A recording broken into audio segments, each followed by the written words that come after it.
sisplau. De seguida, senyor Vieter.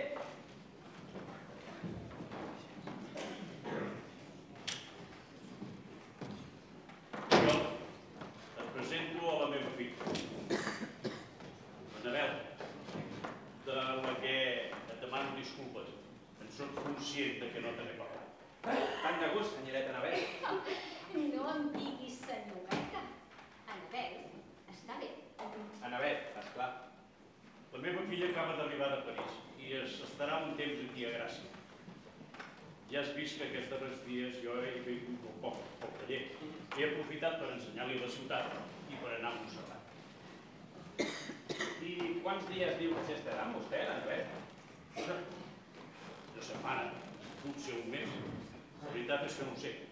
Ella sempre pren les seves decisions així de cop i volta. Per cert, ha sorgit un inconvenient i necessito que m'ajudis, Oriol. Vostè dirà, senyor Vieter. He rebut una carta de la Casa Real amb la que comuniquen el desig del rei Amadeu de conèixer.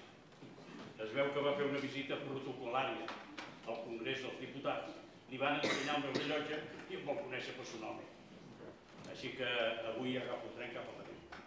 I pel que fa a l'Anabel, sisplau, Oriol, mira que estigui bé i que no li falti res. No es preocupi, senyor Vieter. Que tingui bon viatge. Gràcies.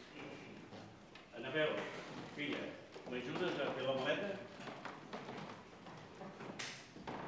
Adéu, fins a la tornada.